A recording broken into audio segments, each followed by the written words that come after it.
when you hear the music put together, it's going to make a lot of sense. It's not avant-garde, it's not crazy. My philosophy is that art has to reflect culture.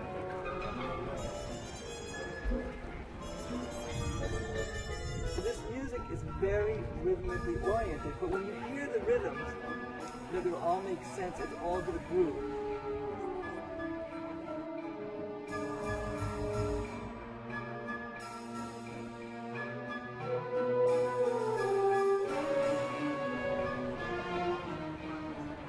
We don't live in the age of Brahms or Mahler anymore. We live in a world of rhythm.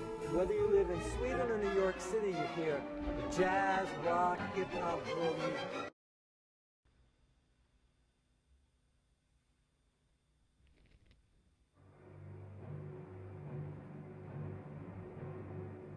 The special thing with David's music is that he lives in the contemporary world.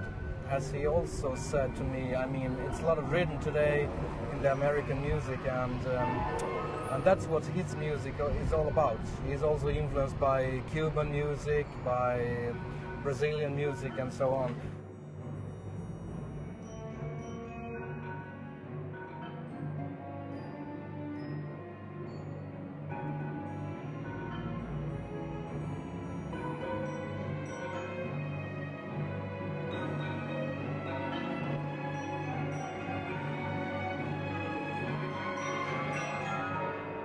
I met David 2 years ago at the recording session of his first CD, and I could not believe the parts first when I saw them.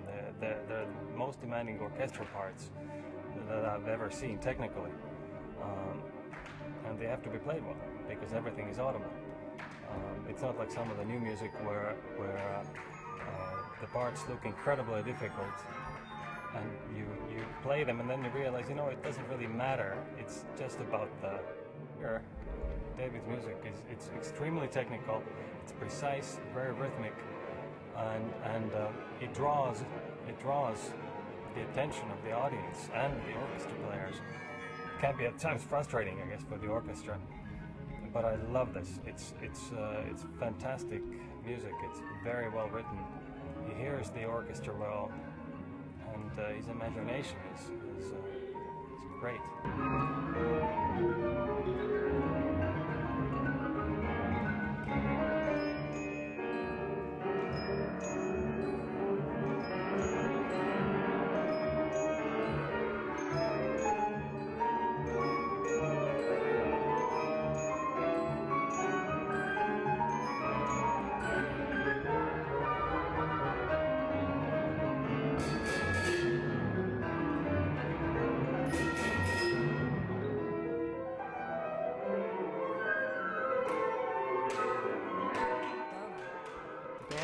Finally got it. You see, after they said you got to do the funk thing, they got it. That's what this music is about. It's the groove. Even the Rite of Spring, the Sakura, it's about the groove. With Bach, it's about the groove. It always has to have that pulse, And this is just a different pulse. It's a very New York West Side. It's a very New York type of pulse. And I guess it's like if I went to another place and I had to learn the indigenous rhythms. But most people who listen to pop music today hear it because pop music is such a global thing that people understand these rhythms. So you have to explain it and say, oh, it's like this. And then they really respond and they lock in. You just have to think differently because, when you play Mahler, Brahms, Mozart all day long, your brain is in another place, and you have to just shift gears and say, okay, now we're going to go to the 20th century and we're going to do our kind of music.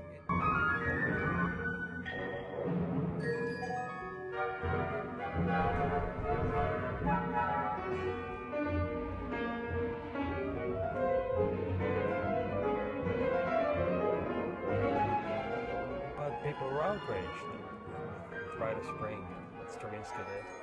Well, but look at it now. Everybody plays Stravinsky. It's no longer difficult.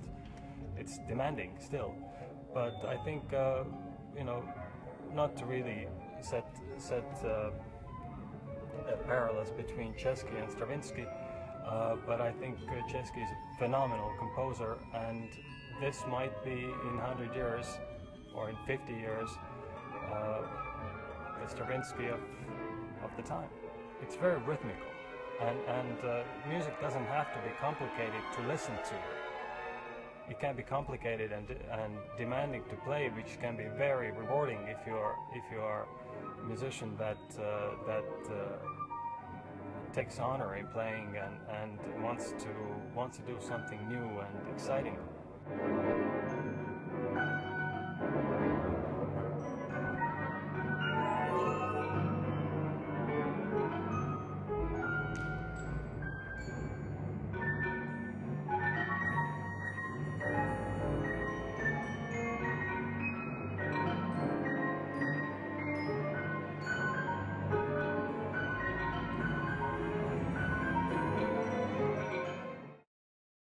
In this example with David and David's music, I think we even can go further on in this